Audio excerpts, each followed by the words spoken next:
Welcome back to your channel Tripitaka. हम लोग वही एनसीईआरटी का चैप्टर 5 क्लास 6 हिस्ट्री का पार्ट 2 बना रहे हैं। पार्ट 1 हो चुका है kingdom kings and early republic का। तो हम लोग वहां पे कल छोड़े थे कि कुछ आवाज हो रहा था गांव में मेरे, तो इस वजह से यहाँ पे हम छोड़ दिए थे। तो शुरू करते हैं, फिर से समझते हैं। तो हम कल बता रहे थे, हम लोग कंपेयर कर रहे थे ऋग्वैदिक राजा और महाजनपद के राजा के बीच में। महाजनपद या जनपद, ये सब अलग अलग टर्म है, ये राजा के बीच में। तो देखिएगा थोड़ा, ये ऋग्वैदिक राजा हो गया था, ये वाला हो गया था। ये राजा राजा जैसा था ही नहीं, ये बस युद्ध के समय ही राजा बनते थे। अब हम लोग उसी इंसान जो हम कल एग्जाम्पल लिए थे, अगर कल वाला वीडियो आप लोग नहीं देखे हैं तो आप लोग को पहले कल वाला वीडियो देख लेना चाहिए। तो समझिएगा, हम कल एग्जाम्पल लिए थे कि दो कबीला था। एक था बनिया कबीला बनारस का, इसको समझाने के लिए हम लिए थे ऐसा ग्रुप जिसमें केवल बनिया लोग हों, समझिए एक तरीके से। और एक था यदुवंशी कबीला या यादव कबीला, कहाँ का, पटना का। तो यही दो लोग थे, ठीक है। इसमें एक इंसान थे राम यादव, यही थे राजा या योद्धा सरदार ऋग्वैदिक पीरियड के। तो वहां पे हम बताए थे कि ये सभी यादवों के माननीय, सभी यादवों के लिए रिस्पेक्टेड हैं राम यादव, और सबसे स्ट्रांग है, सबसे बहादुर हैं। तो इस वजह से ये इनको हर युद्ध में लीडर बना दिया जाता है कि आप ही लीडर रहिए। जो भी वॉर होगा उसमें चीफ आप ही रहेंगे, वॉरियर चीफ कहलाएंगे आप। और जो भी वॉर होगा उसमें आप ही क्या रहेंगे, चीफ, यानी योद्धा सरदार यानी राजा रहेंगे। इसका कहानी यही था कि किसी जगह का नहीं बल्कि यादव लोगों का राजा राम यादव। अब यहाँ देखिएगा, जनपद के बारे में बात करेंगे। महाजनपद को अभी छोड़ते हैं, जनपद पे आते हैं। जनपद क्या होता है इस पे चर्चा करेंगे। चलिए आइए, तो जनपद पे चर्चा करने के लिए अगर हम लोग समझें तो समझते हैं, देखते चलिए। देखिए जनपद क्या होगा, वही इंसान, हम राम यादव कैरेक्टर को ही लेके आगे बढ़ेंगे, उसी इंसान को लेकर के आगे बढ़ेंगे। देखिए राम यादव जो हैं, अभी तक तो सारे यादवों के फेवरेट और सभी को मतलब क्या कर रहे हैं, सभी के प्रोटेक्टर बने हुए हैं। जब भी कभी यादव कबीले पे अटैक होता है तो राम यादव जो सबसे ब्रेव है वो सबका मदद करने आ जाते हैं, ठीक है।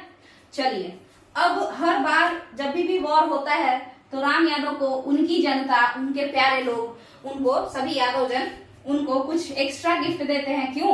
कुछ एक्स्ट्रा गिफ्ट नहीं, जो युद्ध में जो जीता, जो भी वॉर में सामान मिला, चाहे वो दूध मिले, गाय मिले, इंसान मिले, उसमें से कुछ हिस्सा, कुछ थोड़ा ज्यादा राम यादव को मिल जाता है, ठीक है। क्यों? क्योंकि वही लीड किए थे, सबसे ज्यादा खतरा उन्हीं को था। और कुछ हिस्सा पुरोहित को। पुरोहित मतलब क्या, वो पंडित वंडित नहीं, ये ऋग्वैदिक पीरियड है, आप लोग समझिए, ये ऋग्वैदिक पीरियड है। इसमें पुरोहित पंडित ये सब जन्म के आधार पे नहीं होता था, बर्थ के आधार पे ना होकर के ये लोग क्वालिटी के बेसिस पे होता था कि कोई भी इंसान जो बहुत चालाक है, बहुत पढ़ा लिखा है, तो उसको हम लोग पुरोहित या ब्राह्मण कहते थे। तो जाहिर सी बात है कि राम यादव भले ही ब्रेव हैं, बहादुर हैं और स्ट्रांग भी हैं, बट उनके पास उतना नॉलेज नहीं है जितना इस पढ़े लिखे ब्राह्मण के पास होगा। मतलब उस कबीले का जो सबसे होशियार इंसान होगा, मान के चलिए इस कबीले का सबसे होशियार इंसान, सबसे पढ़ा लिखा इंसान कृष्ण यादव है। तो कृष्ण यादव जो है वो ब्राह्मण कहलाएंगे इस कबीले में, ठीक है। क्योंकि ऋग्वैदिक कबीला में वर्ण जो था, वर्ण किस चीज पे बेस्ड था, नॉलेज पे बेस्ड था। अब कितना काम करते हैं, ऑक्यूपेशन पे बेस्ड था, ना कि जन्म पे बेस्ड था, ठीक है। तो ये चीज है। तो यहाँ पे हम बता रहे हैं कि राम यादव जो है बार बार उनको थोड़ा थोड़ा सामान एक्स्ट्रा मिलता था। बट अब क्या हुआ कि यही एक्स्ट्रा सामान लेते लेते अब राम यादव बूढ़े होते जा रहे हैं, धीरे धीरे बूढ़े होते जा रहे हैं। और गलती से पता चला राम यादव को कि उनका लड़का श्याम उतना ज्यादा चालाक नहीं है, ना ही उतना बहादुर है, ना ही स्ट्रांग है। तो कहीं से भी कोई फायदा इनको नजर नहीं आ रहा है। समझिएगा इस बात को कि किस तरीके से जन के राजा जनपद के राजा बनने जा रहे हैं, देखिएगा। तो राम यादव का होप खत्म हो रहा है क्योंकि राम यादव हो रहे हैं ओल्ड। तो अब उनको लगता क्या है कि क्यों ना हम लोग क्या करें, क्यों ना जन को छोड़ करके, मतलब लोगों पे तो हम राज करते ही हैं, पूरा एक एरिया, ये जो एरिया है इसको क्यों ना हम कैप्चर करें। तो कैप्चर करने के लिए क्या करेंगे, देखिएगा आप, अब ये लोग, या जरूरी नहीं है कि ये ओल्ड होने पे ही, हो सकता है कोई इंसान है बहुत ब्रेव है, बहुत होशियार है, और अब उसके मन में थोड़ा बेईमानी आ गया, वो जो रूलर या वो जो लीडर, जो प्रोटेक्टर था, रक्षक था, वो अब भक्षक बन गया है, मतलब वो उसके मन में बेईमानी आ गया है, वो अपना फायदा चाहता है ज्यादा, तो वो क्या करेगा? अब देखिएगा, ये जन का राजा जनपद का राजा बनने जा रहा है। चलिए आइए, जन का राजा जनपद का राजा कैसे बनेगा, इस पे चर्चा करते हैं। देखिए, इसको हम बताए हैं, सुंगा डायनेस्टी वाले में भी समझाने का कोशिश की है, बट आप देखिए, मान के चलिए राम यादव बुढ़ा नहीं हुआ, राम यादव जो है ना तो बुढ़ा हुआ है, और मगर ये कनिंग हो गया, इसको अब अपने जनता से ज्यादा पैसा वैसा से मतलब है, अपना पावर बढ़ाना है, ज्यादा से ज्यादा एरिया में अपना नाम कमाना है, ठीक है। तो अब ये क्या करेंगे, ये अश्वमेध यज्ञ करवाएंगे, डिफरेंट यज्ञ करवाना शुरू कर देंगे। अश्वमेध यज्ञ, राजसूय यज्ञ, अपने आप को पहले देखिए क्या करेंगे, सबसे पहले तो राजसूय यज्ञ करेंगे, ठीक है, मतलब इनका कोरोनेशन सेरेमनी होगा, मतलब क्राउन सेरेमनी समझिए एक तरीके से, इनका राज सिंहासन के लिए, राज सिंहासन, पहले ये क्या थे, योद्धा सरदार थे, केवल जब भी युद्ध होता था तब ये राजा बन जाते थे, उसके बाद ये नॉर्मल इंसान।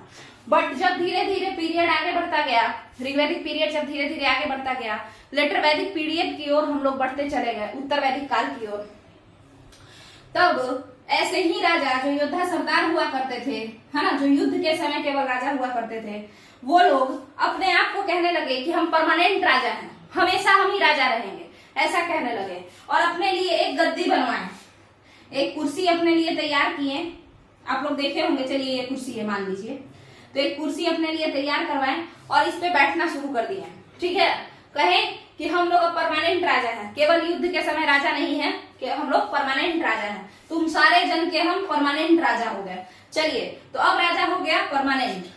अच्छा, आपको पता होगा कि जो सिंहासन होता था वो कैसा कैसा होता था, बाघ का खाल पे सब बैठता था, ठीक है, बाघ के खाल पे, शेर के खाल पे, इन सारे चीजों पे बैठता था, खुद को वीर योद्धा दिखाने के लिए, ठीक है। चलिए, इसके बाद ये लोग कहने लगे, अब राम यादव इस सिंहासन पे बैठ गए, ठीक है, और कहे कि यहाँ के जितने लोग हैं हम सबके राजा तो हैं, बट अब हम परमानेंट राजा हैं, हमेशा हम ही राजा रहेंगे। तो अब मान के चलिए कि पटना के क्षेत्र में ये रहते थे, और यहाँ पे ये खुद को राजा, कौन सा राजा, परमानेंट राजा, ना कि योद्धा सरदार, युद्ध के समय का नहीं, हमेशा के लिए अपने आप को राजा डिक्लेयर कर लिया बिना किसी से पूछे सुने, है ना, और बोल दिए कि अगले बार जो राजा बनेगा वो मेरा ही बेटा बनेगा, क्योंकि हम सुपीरियर तो मेरा बेटा भी सुपीरियर। तो यहाँ से उत्तराधिकार यानी हेरिडिटी का जो रूल है वो स्टार्ट हो जाएगा,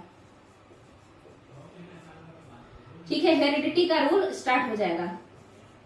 अच्छा, जब ये सिंहासन पे बैठेंगे तो इस सिंहासन को जायज ठहराने के लिए, या ऐसे समझिए कि लोगों को बताने के लिए कि राम यादव केवल योद्धा सरदार नहीं है, वो हमेशा के लिए राजा बन गया है, इसके लिए ये पूजा रखेंगे, ठीक है ना, उसके लिए एक पूजा रखेंगे जिसमें ये अपने जाके खाल पे बांध के बैठेंगे और कहेंगे कि ये मेरा सिंहासन हुआ और आज से हम राजा हैं।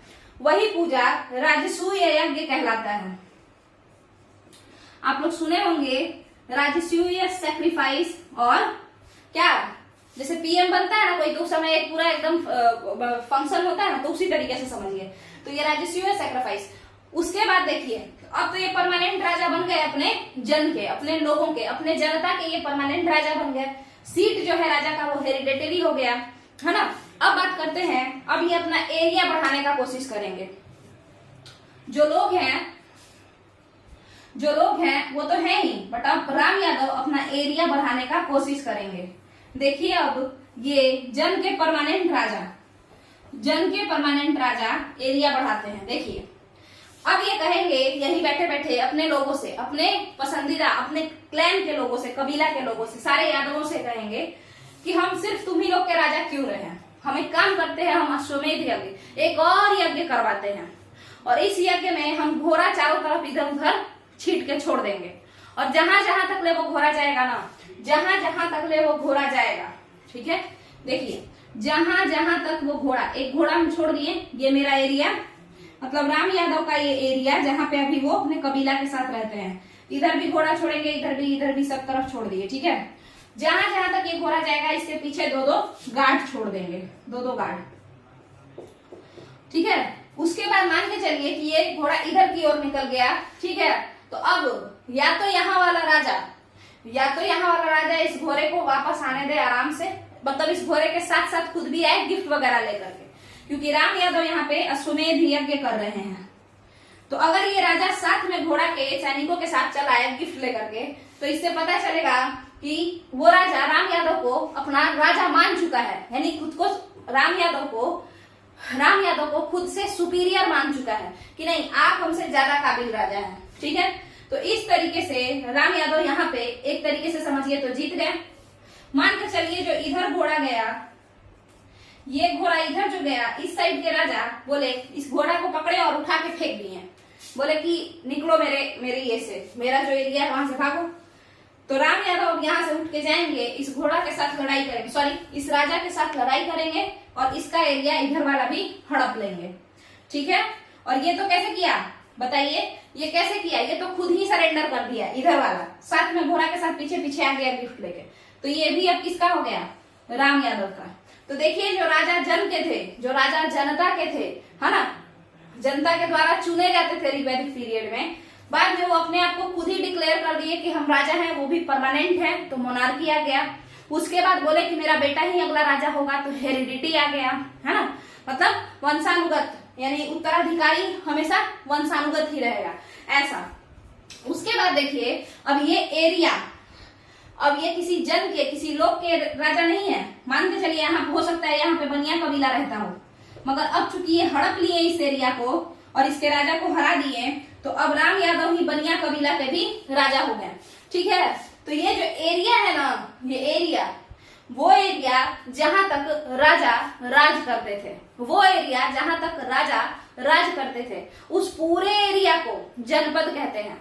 उस पूरे एरिया को क्या कहते हैं, जनपद कहते हैं, ठीक है। जनपद का मतलब होता है कि जन यानी कि जनता जहां पे अपना पैर रखे वो जगह ही जनपद कहलाता है, ठीक है। तो अब जो राजा हैं राम यादव, ये जनपद पे, अब ये जन के राजा नहीं है, जनपद के राजा हैं, बहुत बड़े एरिया के, मतलब उतना भी बड़ा नहीं पर बहुत बड़े एरिया के राजा हैं। अब इसमें कई प्रकार के लोग रहेंगे, इस जनपद में केवल यादव कबीला ही नहीं रहेगा, बनिया कबीला, कोई और कबीला, हर टाइप का लोग रहेगा, और राजा इसके अकेले राम यादव रहेंगे। तो इस तरीके से आपको पता चल गया होगा कि एक कबीला बन चुका है। अभी भी समझिए आगे, राम यादव जो है कबीला बना दिए, जनपद बना दिए, इनका एरिया हो गया, ठीक है। अब क्या है कि ये जो राजा था ये अपना इलाका में राज करते रहेगा, क्यों, क्योंकि ये हार के नहीं गया ना, ये तो स्वेच्छा से ही चला गया ना। तो उसी तरीके से सब लोग, सारे राजा जो लोग अपने से एक्सेप्ट किए राम यादव सुप्रीम है, वो सब लोग हमेशा गिफ्ट वगैरह पहुंचाते रहेंगे राम यादव को, ठीक है। तो इससे पता चलता है कि जनपद के राजा टैक्स नहीं लेते थे, मतलब रोज दिन टैक्स नहीं लेते थे कि महीना में इतना जीएसटी दे देना है, नहीं, परमानेंट टैक्स सिस्टम जैसा कुछ नहीं था, बट वो लोग ट्रिब्यूट लेते थे, ठीक है।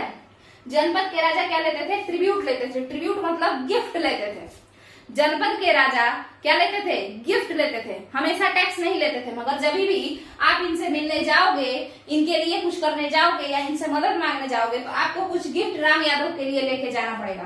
तो ऐसे राजा जो जनपद के थे वो लोग गिफ्ट लेते थे, ठीक है। और गिफ्ट को ही क्या कहते हैं, ट्रिब्यूट कहते हैं, मतलब श्रद्धा सुमन से जो भी समर्पित करना है कर दीजिए, तो ये ट्रिब्यूट है। अब ये जो ट्रिब्यूट है ये कोई श्रद्धा से नहीं होता था, ये जबरन ही था। मान के चलिए कि कोई किसान है और उसको इरिगेशन फैसिलिटी चाहिए, सिंचाई के लिए उसको कुछ चाहिए, तो ये कहेगा क्या कि उस समय जाकर के ये हेल्प नहीं करेगा, सोचेगा कि किसान जो है वो आए मेरे घर और आ करके उसके बाद आएगा तो गिफ्ट तो देना ही पड़ेगा, उसके बाद हम उसका मदद कर देंगे। शुंग डायनेस्टी में आप लोग देखे होंगे, अगर शुंगा डायनेस्टी आप पढ़ रहे होंगे तो शुंग डायनेस्टी में, ये लुसेंट मॉडल में आप लोग देखे होंगे कि जब पुष्यमित्र शुंग अश्वमेध यज्ञ कराते हैं तो बहुत सारे लोग ढेर सारा गिफ्ट वगैरह लेकर के आते हैं, ठीक है। तो अब आप लोग को समझ में आ गया होगा कि जनपद कैसा होता था और जनपद का टैक्स सिस्टम कैसा था। ट्रिब्यूट यानी केवल गिफ्ट, परमानेंट टैक्स जैसा कुछ नहीं था कि आपको इतना % तो देना ही है। जब भी आप राजा से मिलने आइए तो कुछ गिफ्ट लेकर के साथ में आइए, और हमेशा राजा कुछ ना कुछ तरीके से गिफ्ट ऐडते रहता था। जैसे कभी क्या करता था कि कोई यज्ञ करवा लिए, कभी कहता था कि सभी लोग आओ मेरे घर पे भोजन है, तो 5 रुपया का भोजन 50 रुपया का खिलौना, उसको मतलब सामान, समझ रहे हैं। तो ये सब चीज हो गया। अब जनपद के बाद महाजनपद पे जाते हैं।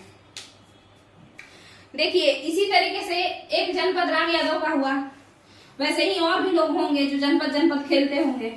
अब क्या हुआ कि महाजनपद, कोई राजा आया और उसको हुआ कि नहीं हम तो चक्रवर्ती बनेंगे, मतलब हम चारों तरफ राज खुद ही करेंगे, हम अखंड भारत का निर्माण करेंगे, है ना, इंटीग्रल इंडिया बनाएंगे, यूनाइटेड इंडिया बनाएंगे। अपना अपना ख्वाहिश है, कुछ भी कर सकते हैं। सिकंदर के दिमाग पे मतलब पागल जब हो गया सिकंदर, तो सोचे हम पूरा दुनिया ही जीत लेंगे। हालांकि वो क्या क्या जीते, इजिप्ट को जीत लिया था सिकंदर, वेस्ट एशिया को जीत लिया था सिकंदर, बट इधर आके जीत नहीं पाया। चलिए पावर देखिए, हमेशा ये नेचर का नियम है, पावर जो है ना वो डिस्ट्रीब्यूटेड रहता है। किसी एक के हाथ में पावर कभी भी ईश्वर नहीं छोड़ते हैं, भगवान किसी एक के हाथ में पावर नहीं छोड़ते हैं, बट अपना अपना शौक है। अब देखिए तो कई सारे जनपद हो गए। अब मान के चलिए ए जनपद, बी जनपद, सी जनपद, बहुत सारा जनपद। इस सारे जनपद को कोई कैप्चर कर ले तो बताइए वो क्या कहलाएगा, तब हो जाएगा उसका एक महाजनपद।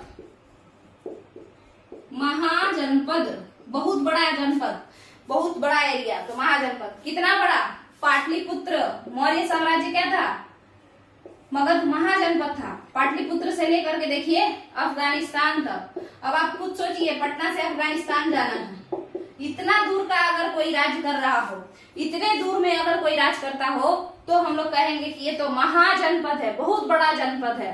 ठीक है, बहुत सारे जनपद को इसमें इकट्ठा कर लिए हम लोग। अब देखिए तो अब ये हो गया आपका महाजनपद। तो जिस तरीके से जनपद के राजा यज्ञ करके, पूजा करके, अलग अलग तरीके का ढोंग करके पैसा ऐंठते थे ना, गिफ्ट ऐंठते थे ना, मगर है ना सीधे तरीके से नहीं लेते थे, मगर गिफ्ट के तौर पे हमेशा पैसा ऐंठ लेते थे। मगर महाजनपद के राजा, यहाँ पे शायद पानी है, अभी 1 मिनट रुक जाइए। यहाँ देखिए महाजनपद के जो राजा थे वो लोग कैसे थे, तो वो लोग बोले कि भाई पाटलिपुत्र से अफगानिस्तान तक इतना बड़ा एरिया में अगर हमको चाहिए, क्या चाहिए बताइए, अगर हमको फायदा चाहिए, इतना बड़ा एरिया में हमको कंट्रोल करना है, तो बताइए तो हमको तो टैक्स चाहिए ना। तो ये लोग परमानेंट फिक्स कर दिए, ये लोग क्या किए, टैक्स को फिक्स कर दिए। बोले कि आपको हमेशा देना पड़ेगा, महीना का इतना रुपया बोला गया था, महीना का 1/6 दीजिएगा, यानी 100 रुपया अगर कमाते हैं तो 16 रुपया दीजिएगा। बट आपको पता होगा कि उस समय पैसा नहीं लिया जाता था, अलाउड था कि कैश के फॉर्म में दीजिए। पंचमार्क कॉइन्स आते थे, आहत सिक्के, बट हर वक्त तो नहीं था ना आहत सिक्का, पहले बार्टर सिस्टम, सामान ही दिया जाता था, जो करते हो उसमें से कुछ हिस्सा दे दो, जैसे 1/6 हिस्सा जो भी। तो ये हो गया। तो ये लोग बोले कि इतना बड़ा एरिया कंट्रोल करना है। अब आप खुद बताइए कि अफगानिस्तान में कोई है, अब ये क्या गिफ्ट लेकर के पाटलिपुत्र आएगा, क्या नहीं आएगा, उधर ही अपना काम सर डालेगा। इसीलिए लोग बोले कि नहीं, महाजनपद के राजा बोले, महाजनपद के राजा महाराजा कहलाते थे। और ये क्या बोले कि टैक्स जो है, टैक्स होगा मतलब फिक्स्ड अमाउंट होगा हर बार, ट्रिब्यूट गिफ्ट वगैरह नहीं होगा।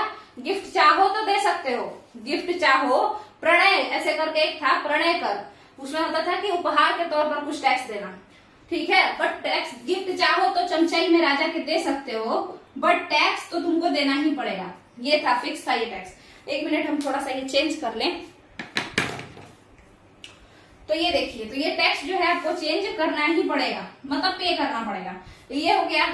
अब बताइए, ये जो महाजनपद के राजा थे, देखिएगा जनपद वाले राजा ही महाजनपद के राजा बने। वैसे जनपद के राजा जो लोग और ज्यादा महत्वाकांक्षी हो गए, वो लोग महाजनपद बना लिए, बहुत सारा जनपद पे कैप्चर कर लिए। बट देखिए यहाँ पे, अब देखिए जनपद का राजा हर वक्त कुछ ना कुछ ठगते रहता था, क्या लेके, गिफ्ट ले लेके। तो बहुत सारा गिफ्ट लेके वो अपना बहुत सारा पैसा इकट्ठा कर लिया, ठीक है। और पैसा इकट्ठा करके वो किया क्या, आप लोग खुद बताइए। तो अब अपना एक कैपिटल बना लिया, राजधानी बना लिया कि हम यहीं रहेंगे, तुम लोग आओ गिफ्ट लेकर के सारे, ठीक है। कैपिटल किस जगह को बनाया, उस जगह को जहां से ज्यादा सामान मिलता था, जहां ज्यादा फर्टिलिटी था, जैसे गंगा नदी के किनारे बना लेते हैं, है ना, या फिर जो बहुत प्रोटेक्टेड एरिया हो, जैसे राजगीर में बनाया, तो वहां पे इसको था कि कोई पीटने वीटने नहीं आएगा, बिना मतलब का अटैक नहीं होगा, तो जानबूझ के वैसे ही रीजन पे बनाया जाता था जहां पे फायदा ज्यादा हो। अब फायदा हर किसी का अलग अलग होता है।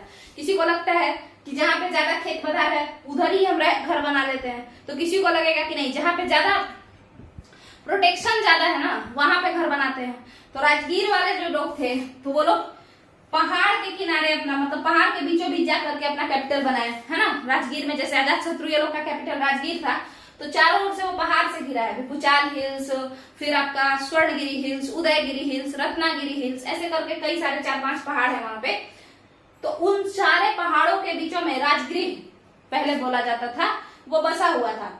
बट वही जब पटना की बात करें तो पटना गंगा नदी के किनारे था। तो एक तो समझिए कि फर्टिलिटी, गंगा और सोन दोनों ही पटना में है, तो फर्टिलिटी यानी उपज के मामले में पटना एकदम टॉप मोस्ट, हमेशा फर्स्ट करेगा। इसके अलावा आप बताइए कम्युनिकेशन के लिए कितना अच्छा है, ट्रांसपोर्टेशन यातायात के लिए कितना अच्छा है। और जो भी आदमी यहाँ पे यातायात करने जाएगा कि चलो भाई यहाँ से चलते हैं कुछ सामान बेच के आते हैं, तो यहाँ पे टैक्स ले सकते हैं। तो 2-4 फायदा देख करके पटना को राजधानी बनाया गया। तो ये लोग जब गिफ्ट, जनपद के राजा ढेर सारा गिफ्ट इकट्ठा करके अमीर हो गए, तो एक फायदेमंद जगह पे जहां पे सबसे ज्यादा उनको पैसा मिलता था, जहां से सबसे ज्यादा वो पैसा लूटते थे, वहां पे अपना कैपिटल बना दिए। ठीक है, राजधानी जब बना दिए उसको, तो उस राजधानी में तो अब डिक्लेयर कर दिए कि हम तो यही रहेंगे, आप लोग को आना है पैसा लेकर के और हमको चढ़ावा चढ़ाना है। तो अब आप खुद बताइए, कि जब जनपद के राजा यहाँ पे मतलब जो बोलेंगे क्या महाजनपद के अब हो गए ना, कैपिटल बना दिए तो फिर महाजनपद के हो गए। तो अब ये अपने राजधानी में महल बनाएंगे। महल को इंग्लिश में पैलेस कहते हैं। तो अब अपने किंग जो है वो पैलेस बना लेंगे, टैक्स तो ले ही रहे हैं। कैपिटल जब डिसाइड कर लिए यानी राजधानी, तो उसी राजधानी में ना घर बनाएंगे, तो घर भी बना लिए, महल भी बना लिए, टैक्स ले ही रहे हैं। अब बताइए, अब चूंकि आप पैलेस बना लिए हैं, तो अब आप पे, क्योंकि अब एक तो आप खुद को जबरदस्ती राजा डिक्लेयर किए, पैसा भी बार बार लूट रहे हैं, पैलेस बना लिए, इसका मतलब है कि हमेशा इसी महल में रहते होंगे। तो अब आप पे क्या है, खतरा है, अब आपको पिटाने का पूरा 100% चांस है। तो अब क्या होगा कि राजा अपना फोर्टिफिकेशन करवाएगा महल का। फोर्टिफिकेशन मतलब क्या होता है, दुर्गीकरण मतलब क्या होता है, तो अपने महल को चारों तरफ से घेर देना। किस किस चीज से, कुछ राजा पत्थर से घेरवाते थे, तो कुछ लकड़ी से, कुछ पक्की ईंटों से घेरवाते थे। जैसे अगर मौर्य साम्राज्य की बात करें तो वो लकड़ी से घिरा हुआ था। मौर्य साम्राज्य का जो महल था या पूरा का पूरा राजधानी पाटलिपुत्र ही वो लकड़ी से घिरा हुआ था। ठीक है, लकड़ी का फोर्टिफिकेशन था। चलिए, अब ये आप कर लिए फोर्टिफिकेशन। तो जब आप फोर्टिफिकेशन कर लिए तो आप खुद बताइए, इतना ताम झाम है, महल है, ये सब है, तो अब आपको नौकर चाकर रखना पड़ेगा। तो अब आप नौकर चाकर रखना शुरू कर देंगे। मेनली कहिए तो अधिकारी रखना शुरू कर देंगे, ऑफिशियल्स रखना शुरू कर देंगे। जैसे गेट पे द्वारपाल रखेंगे आप, है ना, उसी तरीके से फोर्ट के लिए आप अलग से लोग रखेंगे। उसी तरीके से और भी सुनिए, पटना से अफगानिस्तान तक आप टैक्स फिक्स कर चुके हैं, तो आपको हर जगह ऑफिसर्स रखना पड़ेगा। पटना के लिए कुछ ऑफिसर, कुछ अफगानिस्तान के लिए कुछ बीच में, और लोकल ऑफिसर्स। पटना के लोग अफगानिस्तान का भाषा, पख्तून भाषा थोड़े जानते होंगे, तो इस वजह से अफगानिस्तान के लिए अफगानिस्तान के लोगों को आपको क्या करना पड़ेगा, अपॉइंट करना पड़ेगा। तो आपको नहीं लगता है ब्यूरोक्रेसी आ गया? ब्यूरोक्रेसी मतलब IAS IPS ये लोग जो होता है, यानी ऑफिसर्स रखे जाने लगे। ऑफिसर्स को क्या कहते हैं, प्रशासक रखे जाने लगे। ठीक है, तो प्रशासक हम लोग रख दिए। अब बताइए, इन प्रशासक का खर्चा कहाँ से आएगा? फिर से जाइए, सबसे टैक्स बटोर के लाइए। ठीक है, तो सुनिएगा, ये जो महाजनपद के राजा थे, ये अपने महल के लिए और बाकी सारा व्यवस्था टाइट करने के लिए टैक्स लेना शुरू किए। और टैक्स लेंगे कैसे? तो ऑफिसर रखे, प्रशासक रखे, लोगों को अपॉइंट किए प्रशासक, और बाकी जो भी स्लेव्स वगैरह, जो भी सारे लोग, छोटे से बड़े लेवल तक ले सरकारी नौकरी हुआ लोगों का।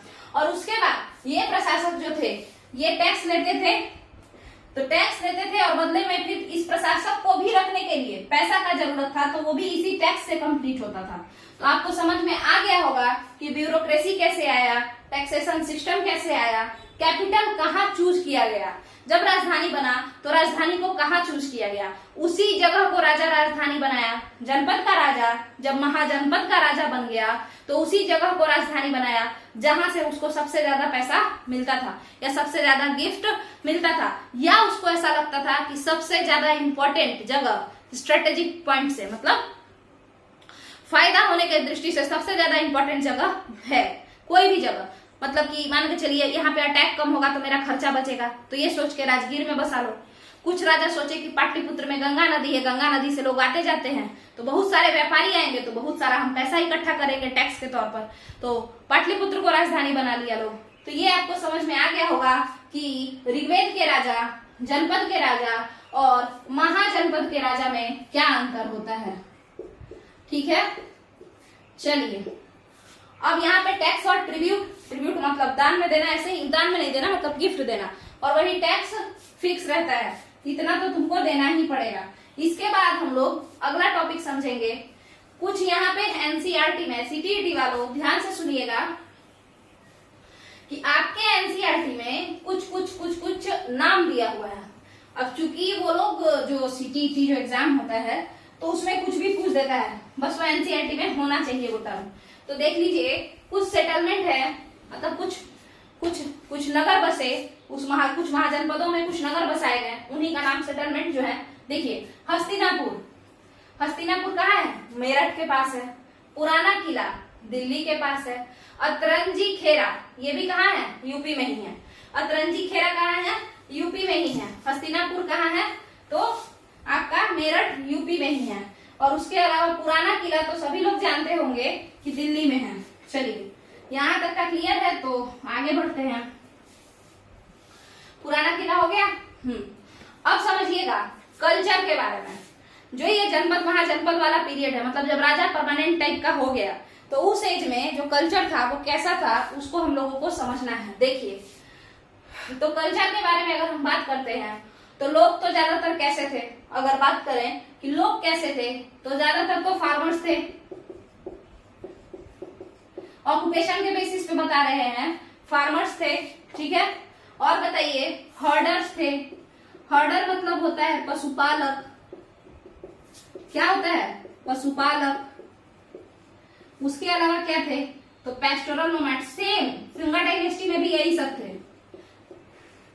पेस्टोरल नोमैड्स थे, जो लोग घूम घूम के पशुपालन करते थे वो थे। इसके अलावा फॉरेस्ट ड्वेलर थे। सब सेम ही होगा, इसीलिए तो इसको एंशिएंट इंडिया में सारे को एक साथ रख दिया गया है। फॉरेस्ट ड्वेलर जो फॉरेस्ट के अगल बगल रहने वाले नॉर्मल लोग जो फॉरेस्ट में जा करके उसको ड्वेल करते थे, मतलब वहां पे कुछ खोजते थे और खोज करके उसको वहां से फ्री का सामान ला करके मार्केट में कुछ दाम पे बेचते थे। तो ठीक है, ऐसे लोग को फॉरेस्ट ड्वेलर कहते हैं। फिर आपके हंटर गैदरर थे। हंटर गैदरर मतलब क्या होता है, आखेटक यानी शिकारी। हंटर को आखेटक भी कहते हैं, शिकारी भी कहते हैं। गैदरर हो गया आपका यानी संग्राहक। तो ये लोग हो गए। इसके अलावा और कौन कौन से लोग थे, और भी बहुत सारे लोग थे। जैसे फिलोसोफर थे जो इधर उधर घूम घूम के भाषण देते रहते थे, महात्मा बुद्धिस्ट ऐसे लोग है ना, फिलोसोफर्स। जैसे बुद्ध हुए, महावीर हुए, वो लोग अपना शांति प्रचार ये सब करते रहते थे। तो ये भी एक काम ही हुआ। कुछ लोग तो बिना मतलब कहीं घूमते फिरते रहते थे। मर्चेंट ट्रेवलर्स थे। मर्चेंट ट्रेवलर्स कैसे होते हैं, देखिए दो तरीके का बिजनेसमैन होता है। एक बिजनेसमैन वो होता है जो कि पैसा मतलब जो एक जगह पे खोल करके पैसा कमा रहा हो, और एक बिजनेसमैन वो होता है जो अपना दुकान घूम घूम करके बेच रहा हो, मतलब होता है ना फेरी वाला, वैसा टाइप का।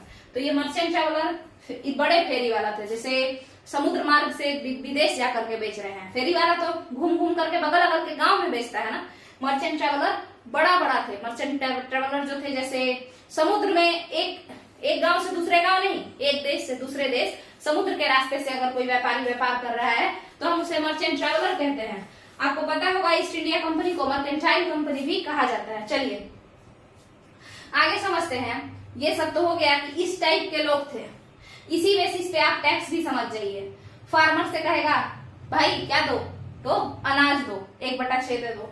ये सेम टू सेम बात हम शायद मौर्यन में समझाए हैं लूसेंट के, या फिर देखिए किसी ना किसी में समझाए हैं, क्योंकि पूरा एंशिएंट इंडिया में टैक्सेशन सिस्टम सेम ही था। तो हम नया कहाँ से बताएं, लगभग यही टाइप के लोग रहते थे और यही टाइप का सामान लोग देते थे। तो फार्मर्स को बोला गया, हालांकि मौर्यन एम्पायर में पैसा का आविष्कार हो चुका था, वो लोग पंच मार्क कॉइन्स का यूज करते थे।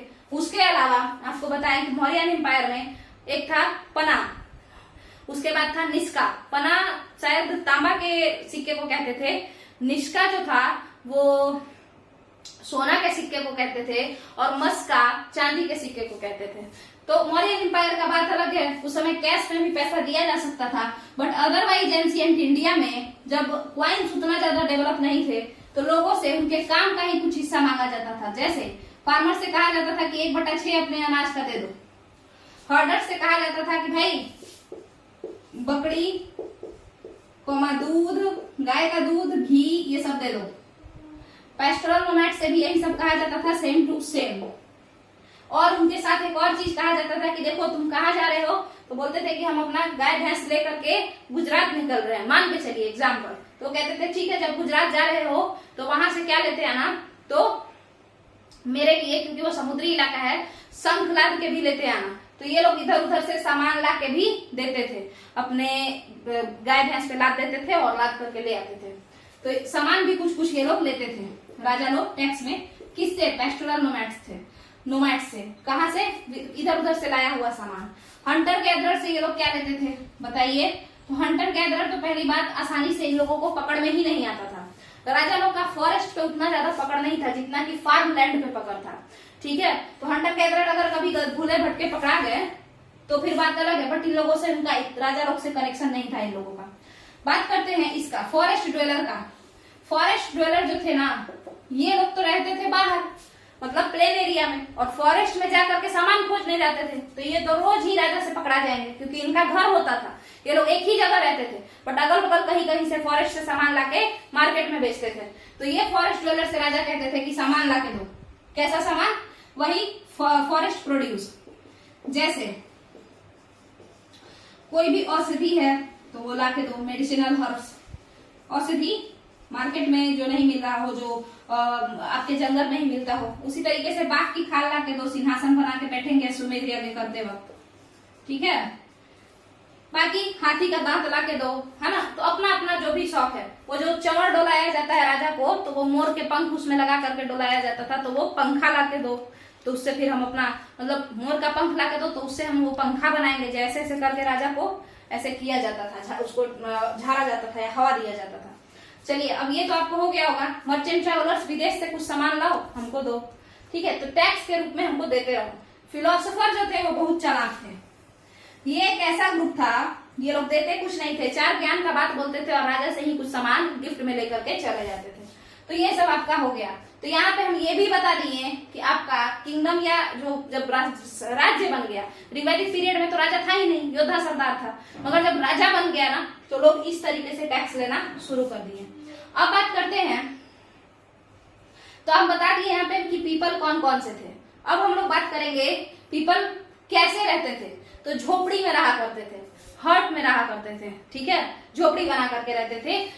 जब शुरुआती दौर था, जब अर्ली रिपब्लिक था, जब किंगडम नया नया बना था, उस समय क्रॉप क्या क्या था तो इस पे चर्चा कर लेते हैं, ठीक है। क्रॉप क्या क्या था तो इस पे चर्चा करते हैं। देखिए, हमने कहा चावल था। सीटीटी वालों, इन सबों को बकवास में नहीं लेना है, मतलब ऐसा नहीं सोचना है कि बस ऐसे ही है, अपना क्या ही चल रहा है कथा कहानी, नहीं। आप लोग समझिए, आप लोग एक बार प्रीवियस ईयर क्वेश्चन देखा कीजिए। वैसे तो हम इस चैनल पे भी प्रीवियस ईयर क्वेश्चन लाएंगे हर संडे टू संडे, अलग अलग एग्जाम्स का, वनडे एग्जाम का, फिर सीटेट का अलग से। सीटेट का थोड़ा पैटर्न चेंज होता है, आप लोग को पता ही होगा, बाकी सारे वनडे एग्जाम का लगभग सेम होता है। चलिए देखिएगा, तो टीचिंग वाले का छोड़ के देखिए, तो क्रॉप में चावल था, और क्या था, दाल था, और क्या था, वो रोटी था। अब रोटी को आप लोग व्हीट कहिएगा, ठीक है। तो चावल, राइस, पल्सेस, व्हीट। इसके अलावा क्या था बताइए, सीसम था। अब सीसम के अलावा यहाँ पे मस्टर्ड था। मस्टर्ड मतलब सरसों। सरसों का तेल, ये सब हम बताए हैं। बट देखिए मेरे साथ क्या प्रॉब्लम है वो समझिए। मान के चलिए कोई इंसान जो नया इस चैनल पे आज देख रहा होगा वीडियो, तो फिर वो कैसे समझेगा कि हाँ एक बार हम पढ़े थे। कई मतलब सिंधु सभ्यता में भी ये सारे मिलते थे। इंडस वैली सिविलाइजेशन जो लूसेंट वाला हम बताए हैं लूसेंट सीरीज में, तो वो भी ये सारा मिलता था वहां पे। आप लोग चैनल को का प्लेलिस्ट एक बार जा करके चेक कीजिए, और अगर आप लोग को सही लगे तो सब्सक्राइब कीजिए। पहला 1000 जो सब्सक्राइबर होगा, जो भी लोग होंगे चाहे वो कुछ भी का तैयारी करते हो, जीके जीएस बेसिकली, तो उनको फ्री में ही हम लोग बैच प्रोवाइड करेंगे। अगर आप लोग को ये सब पसंद आए, मतलब ये लेसन्स पसंद आए तो, और नहीं भी पसंद आए तो आप लोग कमेंट करके जरूर बताइए, हम जरूर सुधारने का कोशिश करेंगे और मिलजुल करके हम लोग तैयारी को आगे बढ़ाते रहेंगे। गवर्नमेंट एग्जाम का, डिफरेंट गवर्नमेंट एग्जाम्स का। चलिए, तो शीशम हो गया, मस्टर्ड हो गया, तो आप दाल में तड़का भी लगा लिए सरसों से, है ना। इस चावल दाल रोटी शीशम, उसके अलावा शुगर केन, गन्ना, ये भी होता था आपके लेटर वैदिक पीरियड में, यानी उत्तर वैदिक काल में। ठीक है, जैसे सिंधु सभ्यता में, इंडस वैली सिविलाइजेशन में आप लोग देखे होंगे शहद होता था। ठीक है, चलिए इस समय भी शहद आपको देखने को मिलेगा। तो ये सब आपका कंप्लीट हो जाता है। तो आप बताइए कि क्या क्रॉप खाते थे, तो यही सब खा लेते थे। अब आप खुद बताइए पॉट्स क्या था। पॉट माने घड़ा, या बेसिकली कहिए तो बर्तन, तो उसको भी समझेंगे हम लोग। बर्तन को समझने के लिए देखिए अलग अलग एज में अलग अलग घड़ा बना है। ठीक है, अलग अलग एज में अलग अलग टाइप का घड़ा बना है। तो जो आपका लेटर वैदिक पीरियड है उसमें जो घड़ा था वो किस कलर का था, तो एक तो लाल कलर का था और एक तो सीमेंट कलर का था। सीमेंट कलर ये कैसा कलर होता है, तो याद रखने के लिए हम ये नाम दिए। देखिए पॉट जो होता था मतलब एस्पिरेंट्स, ये एक तो ग्रे कलर का होता था, ठीक है, और एक होता था रेड कलर का। पता है क्या है कि जो मतलब हम स्कूल में पढ़ाते हैं तो ज्यादातर को बाबू बाबू बोलते हैं, तो यहाँ पे भी वही सेम बाबू निकल जाता है। चलिए देखते हैं। देखिए पॉट्स को जो है ग्रे और यहाँ पे रेड। अब क्या है आप लोग खुद सोचिए, 3 तरीके का पॉटरी आपको देखने को मिलेगा यहाँ पे लेटर वैदिक पीरियड में एनसीईआरटी में। तो ग्रे कलर क्या होगा, मान के चलिए कि कोई कुम्हार है, कोई पॉटर है, और वो क्या बनाया बताइए, एक पॉट बनाया मिट्टी से, और उसको वो आग में नहीं पकाया। ठीक है, उसको बेक नहीं किया, तो नहीं पकाएगा तो वो कलर कैसा हो जाएगा, सूखने के बाद ग्रे कलर का हो जाएगा, है ना। थोड़ा सा धूसर कलर का, थोड़ा मिट्टी मटमैला कलर का, उस टाइप का कुछ हो जाएगा, मिट्टी कलर का, सूखा हुआ मिट्टी के कलर का। ठीक है, तो ये ग्रे हो गया। और यही इसी घड़े को आप लोग उठाएं और उठा करके क्या किए, डाल दिए और आग में। चलिए आग लगा देते हैं यहाँ पे। हाँ, अब ये हो जाएगा लाल कलर का।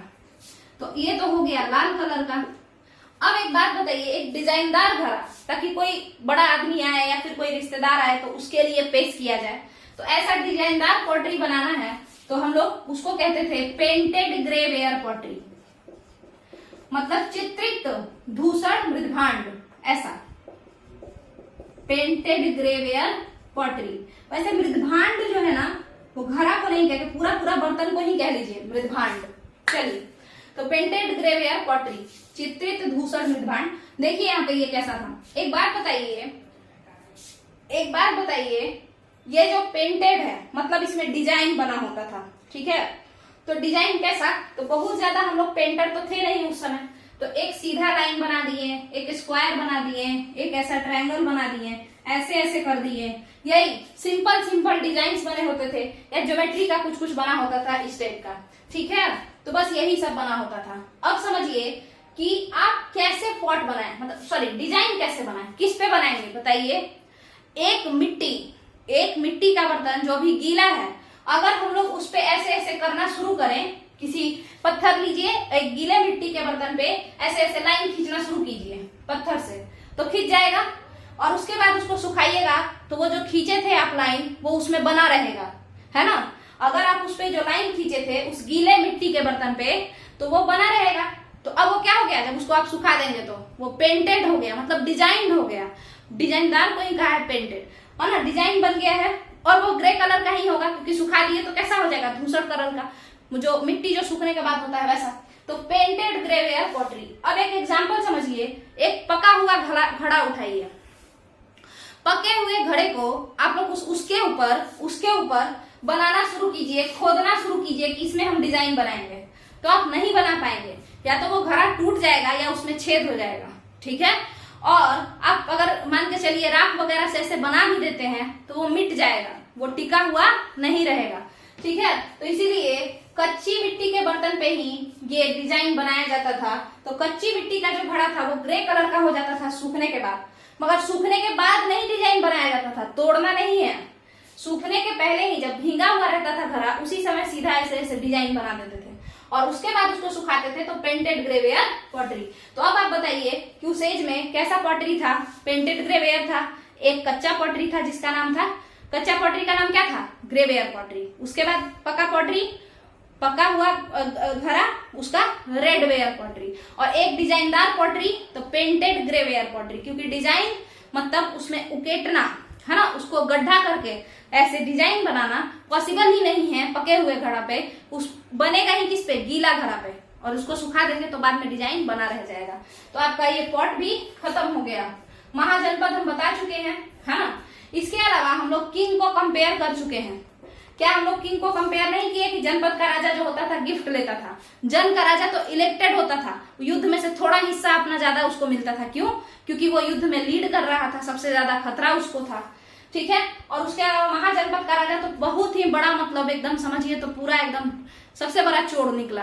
वो टैक्स भी लेने लगा एक्स्ट्रा। अपने महल में रहने के लिए तुम हमसे टैक्स लो, कैसा बात हुआ ये? तो कंपेयर कर चुके हैं हम लोग किंग को। इसके बाद टैक्स क्या होता था तो बताए थे कि फार्मर अलग टैक्स देगा, हर्डर अलग टैक्स देगा, ये वो सब चीज, है ना। इसके अलावा ट्रिब्यूट गिफ्ट को कहते थे, हमसे जब मिलने आना गिफ्ट लेके आना, प्रॉब्लम सॉल्व कर देंगे, हो चुका है। अब बचा है आपका चेंजेस इन एग्रीकल्चर, मगध का ग्रोथ और वज्जी। यहाँ पे चेंजेस इन एग्रीकल्चर को हम लोग कल समझेंगे कि अपने टैक्स को, मतलब अपना टैक्स में अमाउंट ज्यादा बढ़ाने के लिए राजाओं ने, महाजनपद के राजाओं ने एग्रीकल्चर के मेथड्स में काफी चेंज किया, ठीक है। और उसके बाद सबसे ज्यादा जो ग्रोथ हुआ, सबसे ज्यादा जो जल्दी महाजनपद का ग्रोथ हुआ वो था मगध महाजनपद। तो वही हम यहाँ पे लिखे हैं कि मगध का ग्रोथ कैसे हुआ, क्यों हुआ आखिर मगध का ही ग्रोथ। और फिर एक अलग टाइप का कॉन्सेप्ट, एक अलग टाइप का पॉलिटी या गवर्नेंस कहिए, एक अलग टाइप का सरकार जो हम लोगों को देखने को मिला पुराने जमाना में, एंशिएंट इंडिया में, वो था वज्जी संघ, यानी एक तरीके का रिपब्लिक जिसमें कि एक से अधिक राजा थे और सब लोग असेंबली में मिल करके डिसाइड करते थे। हालांकि इस असेंबली में भी शूद्रों को जाना अलाउड नहीं था, गरीबों को जाना अलाउड नहीं था। तो आप लोग ये जो 3 टॉपिक है, चेंजेस इन एग्रीकल्चर, मगध का ग्रोथ और वज्जी, ये हम लोग अगले वीडियो में करेंगे और फिर आपका क्लास 6 कंप्लीट हो जाएगा। तो सीटेट के जो भी एस्पिरेंट्स हैं, आप लोग बताइए कि क्या ये सही चल रहा है। आप लोग तो कहीं ना कहीं ट्यूशन करते ही होंगे, आप लोग एक बार वहां के कंटेंट को और यहाँ के कंटेंट को मिलाइए। अगर कुछ ऊपर नीचे है तो बताइए ताकि हम उसको और अच्छे से सुधारें। और जल्दी से जल्दी क्या कीजिए, आप लोग सपोर्ट करते रहिए, है ना, और अपना जल्दी से जल्दी कंप्लीट भी करते रहिए। आप लोग का जितना ज्यादा कमेंट आएगा, जितना ज्यादा कमेंट आएगा, हम चाहे वो अच्छा हो या फिर नहीं उतना अच्छा हो, अगर बुरा होगा, मतलब बुरा इन द सेंस आप लोग का, तो मतलब बुरा जैसा कुछ नहीं, कहने का मतलब है कि अगर ये उतना अच्छे से हम नहीं समझाए होंगे तो हम उसको सुधार करेंगे और फिर से समझाएंगे, ठीक है। तो अगर आप लोग को ये वीडियो पसंद आया हो तो इस वीडियो को लाइक कीजिए, इसको शेयर कीजिए, चैनल को सब्सक्राइब कीजिए। चलिए, थैंक यू।